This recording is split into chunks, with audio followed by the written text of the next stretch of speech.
Jungle.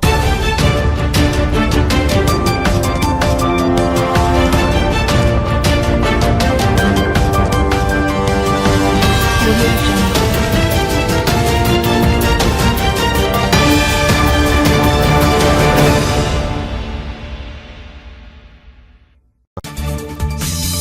যেভাবে চালানো হয় হাদিকে হত্যার কিলিং মিশন, সিসিটিভি ফুটেজ ফাঁস, হিটলিস্টে ৫০ ব্যক্তি।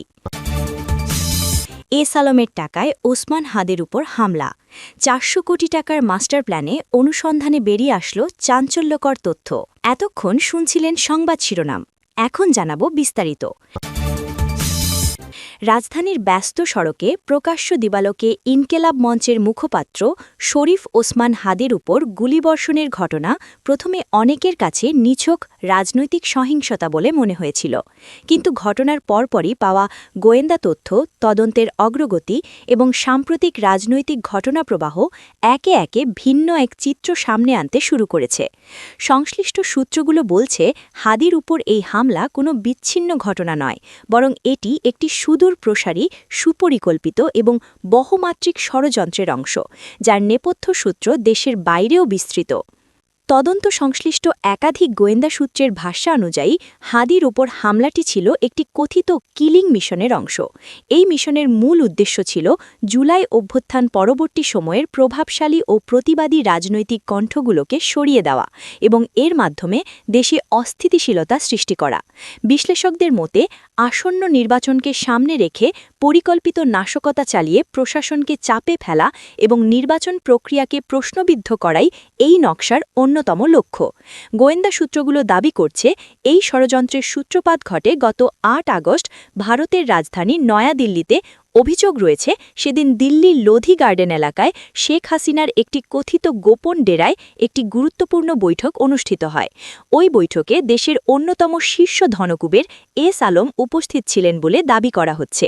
সূত্রগুলো বলছে, মক্কা মদিনা হয়ে দুবাই ঘুরে অত্যন্ত গোপনীয়তার সঙ্গে তিনি সেখানে পৌঁছান। একই বৈঠকে পলাতক আওয়ামী লীগ নেতা জাহাঙ্গীর কবির নানক, মোহাম্মদ আলী আরাফাত এবং মুহিবুল হাসান চৌধুরী নফেল উপস্থিত ছিলেন এমন দাবিও উঠেছে। ওই বৈঠকেই অন্তর্বর্তীকালীন সরকারকে উৎখাত করে আওয়ামী লীগকে পুনর্বাসনের একটি ব্লুপ্রিন্ট চূড়ান্ত হয় বলে গোয়েন্দা সূত্রের ভাষ্য। সবচেয়ে চাঞ্চল্যকর দাবি এসেছে অর্থের জোগান নিয়ে। তদন্ত সংশ্লিষ্ট সূত্রগুলো বলছে, এস আলম ওই বৈঠকে শেখ হাসিনার হাতে নগদ ২৫০০ কোটি টাকা তুলে দেন এবং আরও ২০০০ কোটি টাকা দেওয়ার প্রতিশ্রুতি দেন, অর্থাৎ মোট প্রায় ৪৫০০ কোটি টাকার একটি তহবিল গঠনের কথা উঠে আসে। এই বিপুল অর্থের উদ্দেশ্য কি, এই প্রশ্নই এখন ঘুরপাক খাচ্ছে জনমনে। গোয়েন্দা তথ্য অনুযায়ী এই ফান্ডের লক্ষ্য ছিল নির্বাচনের আগ পর্যন্ত দেশ জুড়ে ব্যাপক নাশকতা সৃষ্টি, প্রশাসন ও আইনশৃঙ্খলা বাহিনীর ভেতরে প্রভাব বিস্তার এবং জুলাই বিপ্লবের শীর্ষ নেতাদের টার্গেট করে একে একে সরিয়ে দেওয়া। বিশ্বস্ত সূত্রের বরাতে জানা গেছে, এস আলমের দেওয়া অর্থের একটি বড় অংশ ইতোমধ্যে ঢাকার আন্ডারওয়ার্ল্ডে কিছু কুখ্যাত হিটম্যানদের হাতে পৌঁছেছে।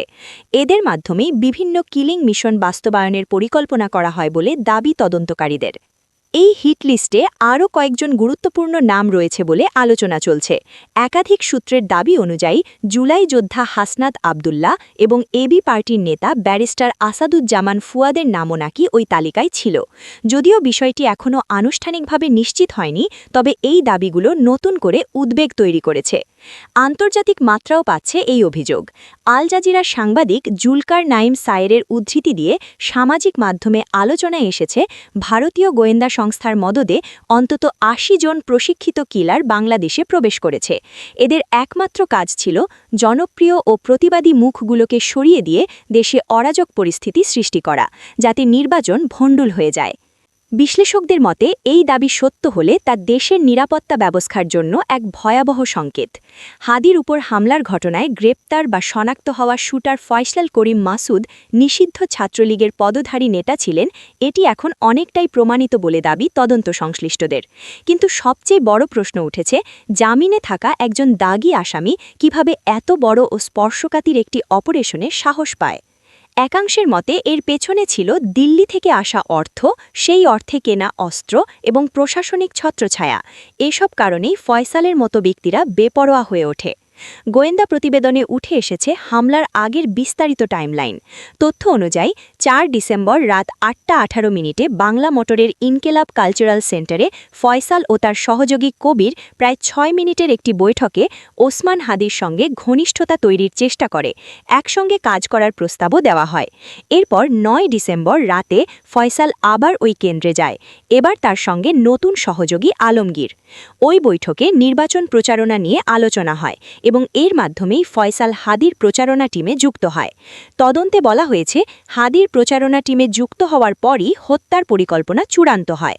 ১২ ডিসেম্বর সেগুনবাগিচায় হাদির প্রচারণায় সরাসরি অংশ নেয় ফয়সাল ও তার সহযোগীরা।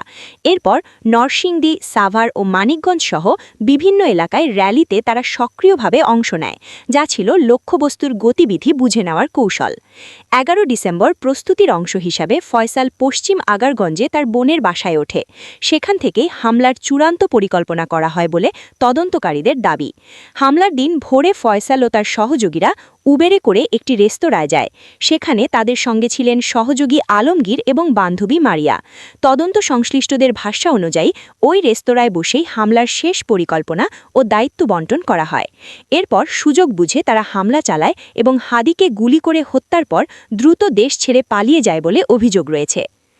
আলমের কথিত ৪,৫০০ কোটি টাকার অনুদান, দিল্লি থেকে পরিচালিত নাশকতার ছক এবং দেশীয় বিদেশি চক্রের সম্ভাব্য সম্পৃক্ততা সব মিলিয়ে দেশের নিরাপত্তা ব্যবস্থা এক বড় পরীক্ষার মুখে পড়েছে বলে মনে করছেন বিশ্লেষকরা। তাদের মতে হাদির উপর হামলা কোনো বিচ্ছিন্ন ঘটনা নয়, বরং এটি একটি বৃহত্তর অস্থিতিশীলতার পূর্বাভাস। এই ষড়যন্ত্রের পূর্ণাঙ্গ চিত্র উদ্ঘাটন না হলে সামনে আরও ভয়াবহ পরিস্থিতি তৈরি হতে পারে। হাদির হত্যাকাণ্ডকে ঘিরে যে অভিযোগ ও দাবি সামনে আসছে তা যদি সত্য প্রমাণিত হয়, তাহলে তা শুধুমাত্র একটি রাজনৈতিক হত্যাকাণ্ড নয়, বরং রাষ্ট্রীয় নিরাপত্তা, গণতন্ত্র এবং আসন্ন নির্বাচনকে কেন্দ্র করে গভীর ষড়যন্ত্রের ইঙ্গিত দেয়। এখন দেখার বিষয়, তদন্ত কতদূর এগোয় এবং এই ঘটনার নেপথ্যের পূর্ণ সত্য কতটা উন্মোচিত হয়। জনমনে একটাই প্রশ্ন, এই ষড়যন্ত্র কি এখানেই থামবে, নাকি সামনে আরও ভয়ঙ্কর অধ্যায় অপেক্ষা করছে?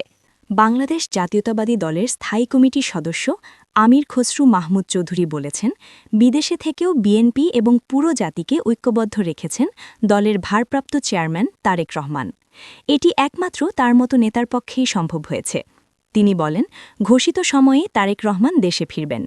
তার শারীরিক উপস্থিতি দল ও দেশের মানুষকে আরও বেশি উৎসাহিত এবং অনুপ্রাণিত করবে। গত সোমবার ২২ ডিসেম্বর চট্টগ্রাম বিভাগীয় ব্যবসায়ী ফোরামের উদ্যোগে আয়োজিত বাণিজ্য সংলাপ শেষে সাংবাদিকদের প্রশ্নের জবাবে তিনি এসব কথা বলেন। ওই সংলাপে তিনি প্রধান অতিথির বক্তব্য রাখেন। আমির খসরু বলেন, বাংলাদেশের মানুষ নির্বাচন পেছাতে চায় না, তবে একটা গোষ্ঠী যারা নির্বাচন চায় না তাদের বিষয়ে জনগণের সন্দেহ আছে। নির্বাচন না হলে, নির্বাচিত সংসদ বা সরকার না থাকলে যাদের লাভ, তাদের বিষয়ে দেশের মানুষের সন্দেহ রয়ে গেছে। দেশের উন্নয়ন ও স্থিতিশীলতার জন্য নির্বাচিত সরকারের কোনো বিকল্প নেই। মতবিনিময় সভায় তিনি বলেন, বিএনপি যদি জনগণের ভোটে ক্ষমতায় যায়, ব্যবসাকে ব্যবসায়ীদের হাতে রাখার চেষ্টা করা হবে। আমলাতন্ত্রের ক্ষমতা খর্ব করে ব্যবসায়ীদের হাতকে শক্তিশালী করা হবে। ব্যবসা করার ক্ষেত্রে যাতে ঘাটে ঘাটে ব্যবসায়ীদের কোনো ধরনের হয়রানির শিকার হতে না হয়, আমলাতন্ত্রের পেছনে ছুটতে না হয়, সেই ব্যবস্থা করা হবে। তিনি আরও বলেন, রাজনীতিবিদদের কাছে ব্যবসায়ীদের যেতে হবে না, ব্যবসায়ীদের কাছেই আসবেন রাজনীতিবিদ বা সরকারের সংশ্লিষ্ট ব্যক্তিরা। তারা জবাবদিহি করবেন। মোট কথা, আগামীতে কেবল রাজনীতির গণতন্ত্রায়ন নয়, ব্যবসারও গণতন্ত্রায়ন করতে চায় বিএনপি। আমির খসরু বলেন, যেখানে ছোট বড় সব ব্যবসায়ী প্রাপ্য সুযোগ সুবিধা ভোগ করতে পারবেন। সততা, নিষ্ঠা ও দক্ষতার সঙ্গে ব্যবসা পরিচালনা করতে সর্বস্তরের ব্যবসায়ীকেও এগিয়ে আসতে হবে। সাবেক এই মন্ত্রী বলেন, চট্টগ্রাম বন্দরে গণহারে কন্টেইনার চেকিংয়ের নামে হয়রানি করা হয়। অসাধু কাস্টমস কর্মকর্তারা এর সুযোগ নেন। এমন সফটওয়্যার চালু করতে হবে যার ফলে কোনো কন্টেইনার চেক করতে না হয়। তিনি বলেন, একটি মুদি দোকানের ব্যবসা খুলতে গেলেও নাকি ১৯ জায়গায় যেতে হয়। জাহাজ রিসাইক্লিং শিল্পে পরিবেশ অধিদপ্তরের একটি ছাড়পত্র পেতে ২ মাস অপেক্ষা করতে হয়। আমির খসরু বলেন, ব্যাংকিং খাতে দুর্নীতি ও লুটপাটের প্রধান কারণ হচ্ছে বিগত সরকারের আমলে কেন্দ্রীয় ব্যাংকের হাতে কোনো ক্ষমতা ছিল না, কখনো প্রধানমন্ত্রীর দফতর, কখনো রাজনৈতিক ব্যক্তি কিংবা শক্তিধর ব্যক্তির ইশারায় ব্যাংকের গভর্নর পরিচালিত হয়েছেন। এ কারণে ব্যাংক লুটের পাশাপাশি শেয়ার বাজারেও লুটের ঘটনা ঘটেছে। অথচ বিএনপির আমলে এ ধরনের কোনো ঘটনা ঘটেনি। তিনি বলেন, আগামীতে বিএনপি ক্ষমতায় এলে ব্যাংকিং খাতসহ বিভিন্ন খাতে পেশাদার লোকজন বসাবে, যাদের ওপর কোনো হস্তক্ষেপ থাকবে না। এছাড়া দক্ষ জনশক্তি গড়ে তোলা, দেশি বিদেশি বিনিয়োগ আকৃষ্ট করা সহ অর্থনৈতিক উন্নয়নে বিএনপি আগামীতে কি ব্যবস্থা গ্রহণ করবে তার সারসংক্ষেপ তুলে ধরেন আমির খসরু। নগরীর ৫ তারকা হোটেল রেডিসন ব্লুর মেজবান হলে ইঞ্জিনিয়ার আলী আহমেদের সভাপতিত্বে অনুষ্ঠানে চট্টগ্রামসহ ব্রাহ্মণবাড়িয়া, চাঁদপুর, বান্দরবান, রাঙ্গামাটি, বান্দরবান সহ বিভাগের বিভিন্ন জেলা থেকে ব্যবসায়ী নেতারা উপস্থিত থেকে তাদের সমস্যা ও সংকটের কথা তুলে ধরেন। বাণিজ্য সংলাপে ব্যবসায়ী নেতাদের মধ্যে বক্তব্য রাখেন বিজিএমইএ নেতা ও এমিয়ান গ্রুপের এমডি আব্দুস সালাম, কেডিএস গ্রুপের এমডি সেলিম রহমান, সিকম গ্রুপের কর্ণধার আমিরুল হক, মীর গ্রুপের এমডি আব্দুস সালাম, পিএইচপি গ্রুপের পরিচালক জহিরুল ইসলাম রিঙ্কু, প্যাসিফিক ডিন্সের MD Tanvir Ahmed, C and F agent অ্যাসোসিয়েশনের সভাপতি এসএম সাইফুল আলম সহ অন্তত ২০ ব্যবসায়ী প্রতিনিধি বক্তব্য রাখেন। সভা শেষে বিভিন্ন ব্যবসায়ীর প্রশ্নের জবাব দেন আমির খসরু।